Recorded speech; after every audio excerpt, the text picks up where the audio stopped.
कार्य समिति के सभी सम्मानित पदाधिकारी और सदस्यगण और उपस्थित भाइयों बहनों, उत्तर प्रदेश विधानसभा चुनाव के ऐतिहासिक सफलता के बाद जुलाई 2021 के बाद हम सब सामूहिक रूप से एक साथ यहां पर एकत्र होकर के मिलन के इस कार्यक्रम में मैं आप सबका हृदय से स्वागत करता हूं, आप सबका हृदय से अभिनंदन करता हूं। आप सबके परिश्रम से आदरणीय प्रधानमंत्री जी के नेतृत्व, आदरणीय राष्ट्रीय अध्यक्ष जी के नेतृत्व और मार्गदर्शन में, केंद्रीय नेताओं के योग्य नेतृत्व, मार्गदर्शन और सहयोग से भारतीय जनता पार्टी ने तमाम मिथकों को, तमाम षड्यंत्रों को धूल दूषरित करते हुए 37 वर्ष के बाद उत्तर प्रदेश में फिर से सरकार बनाने में सफलता प्राप्त की है। जो सरकार अपना कार्यकाल कुशलतापूर्वक पूर्ण की हो और फिर से सरकार बनाई हो, उत्तर प्रदेश में 37 वर्ष के बाद इस प्रकार का अवसर आया है। मैं इसके लिए आप सभी भारतीय जनता पार्टी के प्रदेश कार्य समिति के सभी सम्मानित पदाधिकारी, सदस्यों और भारतीय जनता पार्टी के उन लाखों कार्यकर्ताओं को हृदय से अभिनंदन करता हूं, हृदय से बधाई देता हूं और अपनी शुभकामनाएं भी देता हूं। मित्रों, हम सब ऐसे अवसर पर यहां एकत्र हो रहे हैं जब आदरणीय प्रधानमंत्री जी के नेतृत्व में एक नए भारत के निर्माण के लिए भारतीय जनता पार्टी के नेतृत्व की सरकार पूरी मजबूती से आगे बढ़ चुकी है। और कल 30 मई को आदरणीय प्रधानमंत्री जी के नेतृत्व में भारतीय जनता पार्टी की सरकार का केंद्र में 8 वर्ष का कार्यकाल पूरा होगा। इस अवसर पर मैं आप सब की ओर से आदरणीय प्रधानमंत्री जी का, केंद्रीय कैबिनेट का और सभी अपने राष्ट्रीय पदाधिकारियों का हृदय से अभिनंदन करता हूं। इन 8 वर्षों में देश एक नई दिशा की ओर आगे बढ़ा है। एक नया विश्वास भारत की 135 करोड़ की आबादी के मन में देखने को मिल रहा है। भारत एक नए भारत बनने की ओर अग्रसर है। एक भारत श्रेष्ठ भारत की परिकल्पना हमें अपनी आंखों के सामने बहुत स्पष्ट दिखाई देता है और जीवन के हर क्षेत्र में विगत 8 वर्षों में प्रधानमंत्री मोदी जी के नेतृत्व में हुई प्रगति अभूतपूर्व है, अभिनंदनीय है और यह इस नए भारत को दुनिया के नेतृत्व के रूप में हम प्रस्तुत करते हुए देख रहे हैं। यह हम सब के लिए गौरव का क्षण है। और इस अवसर पर मैं आदरणीय प्रधानमंत्री जी के यशस्वी नेतृत्व में केंद्र सरकार के 8 वर्ष के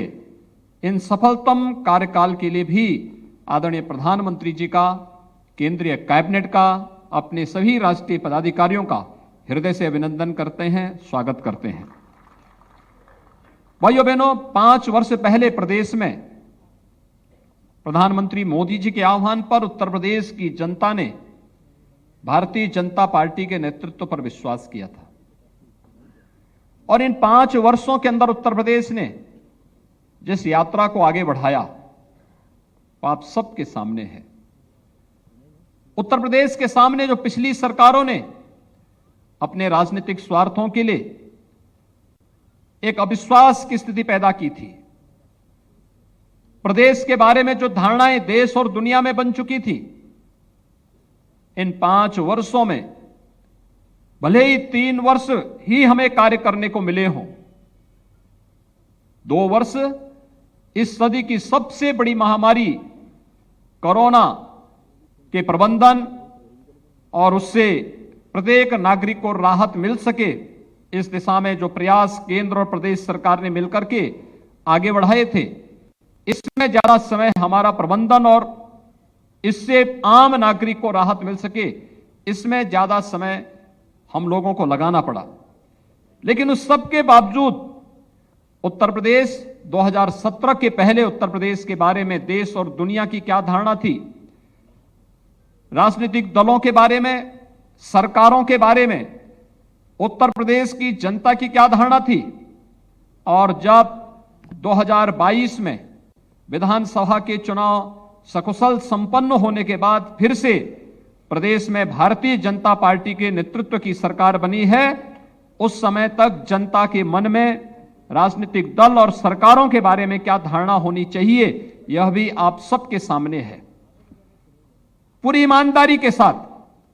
पूरी प्रतिबद्धता के साथ सरकार और संगठन ने मिलकर के 5 वर्षों तक जो अनथक प्रयास किए, परिश्रम की पराकाष्ठा तक केंद्र और प्रदेश सरकार की योजनाओं को आम जन तक पहुंचाने का परिणाम हम सबके सामने रहा। केंद्र सरकार की जिन योजनाओं में 2017 के पहले उत्तर प्रदेश सबसे पिछले पायदान पर खड़ा रहता था, आज उन सभी योजनाओं में लगभग 4 दर्जन ऐसी योजनाएं हैं जो योजनाएं ईज ऑफ लिविंग के लक्ष्य को प्राप्त करने में सफलता प्रदान करती है। उन योजनाओं में जिनमें पहले उत्तर प्रदेश का कोई स्थान नहीं होता था, आज उन सभी योजनाओं में उत्तर प्रदेश अग्रणी भूमिका के साथ देश के सामने अपनी एक नई पहचान के रूप में सबके सामने खड़ा है। चाहे वह प्रदेश के अंदर 2,61,00,000 गरीबों के घर में शौचालय बनाने का कार्य, मित्रों बहुत बड़ा कार्य था ये। जब स्वच्छ भारत मिशन की घोषणा प्रधानमंत्री मोदी जी ने 2 अक्टूबर 2014 को की थी, उस समय तमाम विरोधी दलों के द्वारा तमाम प्रकार की बातें कही जा रही थी, लेकिन स्वच्छ भारत मिशन का लक्ष्य उत्तर प्रदेश के सहयोग के बगैर प्राप्त नहीं किया जा सकता था। दुर्योग से उत्तर प्रदेश के अंदर उस समय की जो सरकार थी उसकी इसमें कोई रुचि नहीं थी। जिस उत्तर प्रदेश को 2,61,00,000 घरों में एक शौचालय बनाने थे, 2.5 वर्ष में उस उत्तर प्रदेश में मात्र 25 लाख शौचालय बन पाए थे, और इस लक्ष्य को प्राप्त करना था मात्र 4 वर्ष के अंदर। 2.5 वर्ष बीत गए। अब 2.5 वर्ष बीत जाने के बाद मात्र 1.5 वर्ष का कालखंड था जब भारतीय जनता पार्टी नेतृत्व की सरकार आई। यद्यपि भारत सरकार ने, प्रधानमंत्री जी ने हम लोगों की चुनौती को भी देखा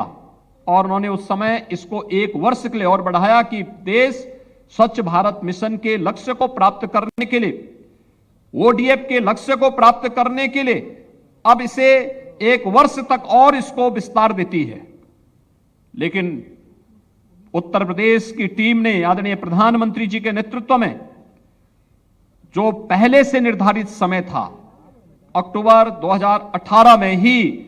उत्तर प्रदेश को खुले में शौच से मुक्त करने की कार्रवाई को संपन्न करने 2,61,00,000 शौचालय बनाकर के उस लक्ष्य को प्रदान करके आदरणीय प्रधानमंत्री जी के विजन को जमीनी धरातल पर उतारने का काम भी किया। मैं देखता हूं आज भी विपक्षी दलों के लोगों को यह लगता है कि शौचालय बनाने का काम एक सामान्य कार्य है, इसका क्या प्रभाव पड़ने वाला है। लेकिन भाइयों बहनों, यह एक बहुत यानी पूरी भारत की तस्वीर को बदलने वाला कार्यक्रम है। कार्यक्रम इस रूप में 2014 के पहले अगर आप उत्तर प्रदेश के अंदर गांवों में जाते थे, गांव की गलियां पैदल चलने लायक नहीं होती थी, गंदगी का अंबार होता था, बदबू देखने को मिलती थी। स्वच्छ भारत मिशन के बाद, इस कार्यक्रम को सफलतापूर्वक लागू होने के बाद आज गांव साफ सुथरे हैं। गांव में आप पैदल भी जा सकते हैं,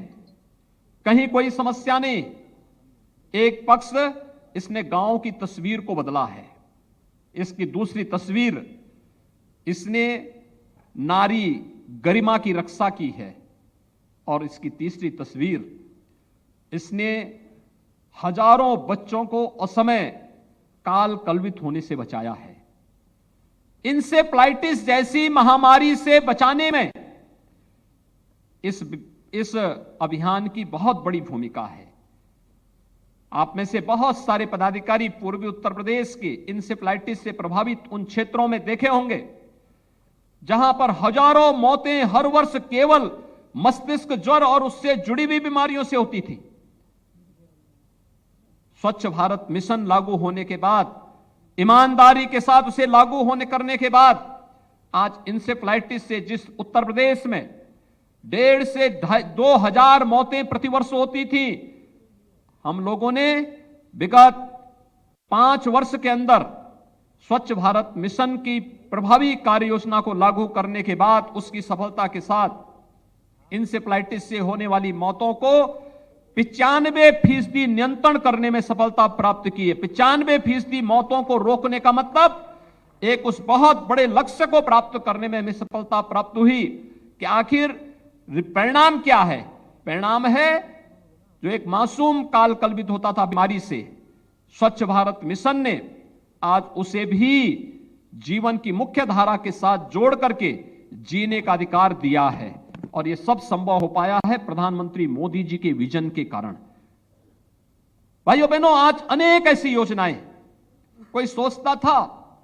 कि गरीबों के पास भी अपना मकान होगा। 43.5 लाख ग्रामीण और शहरी क्षेत्रों में 43.5 लाख गरीबों के पास प्रधानमंत्री आवास योजना और मुख्यमंत्री आवास योजना के माध्यम से एक एक आवास को उपलब्ध हो जाना। ये केवल एक आवास की सुविधा उपलब्ध कराना नहीं, बल्कि आवास योजना के माध्यम से उन लोगों के जीवन में व्यापक परिवर्तन करने के साथ ही उन्हें स्वावलंबन के मार्ग पर अग्रसर करने का भी एक बेहतर प्रयास है।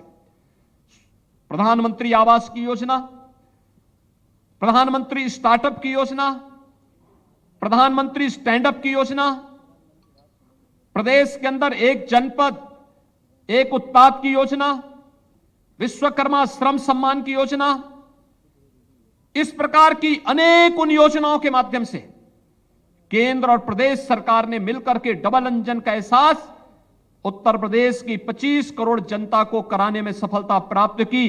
और उसका परिणाम जब सरकार और संगठन इन योजनाओं को लेकर के प्रत्येक नागरिक के घर तक पहुंचा, प्रत्येक नागरिक तक पहुंचा, उसका परिणाम रहा कि जो तमाम प्रकार का दुष्प्रचार, विपक्ष के तमाम प्रकार के षड्यंत्रों को दरकिनार करते हुए, तमाम गठबंधन महागठबंधन को दरकिनार करते हुए उत्तर प्रदेश की जनता ने उत्तर प्रदेश के अंदर फिर से भारतीय जनता पार्टी नेतृत्व की सरकार पर विश्वास करते हुए उसे 2/3 से अधिक जनादेश देकर के विपक्ष के उन सभी षड्यंत्रों को धूल दूषित करने का कार्य किया। जो एक सपने पाले हुए थे कि हम लोग उत्तर प्रदेश के अंदर अगर इस प्रकार का षड्यंत्र करेंगे तो उस षड्यंत्र से इस प्रकार की तस्वीर पैदा हो जाएगी और उस तस्वीर से हम खंडित जनादेश के माध्यम से फिर उत्तर प्रदेश में अपना जो लूट तंत्र है उस लूट तंत्र को आगे बढ़ाएंगे, वह पूरी तरह बेनकाब साबित हो चुका है। भाइयों बहनों, 2022 का जनादेश बहुत स्पष्ट संकेत करता है कि अगर आप कार्य करेंगे गांव के लिए, गरीब के लिए, किसान के लिए, नौजवान के लिए, महिलाओं के लिए, समाज के प्रत्येक तबके के लिए ईमानदारी के साथ कार्य कर रहे हैं, तो जनता जनार्दन भी उसी मजबूती के साथ जाति, मत, मजहब, क्षेत्र, भाषा से ऊपर उठ करके आपके साथ पूरी मजबूती के साथ खड़ी होती हुई दिखाई देगी। आपने चुनाव में देखा होगा कि आधी आबादी ने अपना आशीर्वाद भारतीय जनता पार्टी को दिया और उसके पीछे उसे एहसास हुआ जो बेटियों और बहनों के सामने सुरक्षा का संकट था, महिलाओं के सामने घर से बाहर निकलने का एक संकट खड़ा हुआ था पिछली सरकारों के समय में, उस संकट से सरकार ने मजबूती के साथ उस प्रकार के कार्यक्रमों को लागू करने के बाद प्रदेश में जो लागू किया उसके परिणाम देखने को प्राप्त हुए। कोरोना कालखंड में, संकट के उस दौर में हर नागरिक के साथ कैसे खड़ा होना है, सुख दुख में कैसे सहभागी बना जा सकता है, जीवन और जीविका के बीच में संतुलन बनाने का कार्यक्रम कैसे आगे बढ़ सकता है, ये सभी कार्यक्रम उस कालखंड में जिस प्रभावी तरीके से लागू करने के प्रयास हुए, स्वाभाविक रूप से आधी आबादी ने उन सभी जो मिथक थे, जो तमाम प्रकार के षड्यंत्र थे, उसे दरकिनार करते हुए भारतीय जनता पार्टी नेतृत्व पर विश्वास किया और भारतीय जनता पार्टी के प्रत्याशियों को भारी बहुमत से विजयी बनाने में अपना योगदान दिया। और मित्रों, ये कार्यक्रम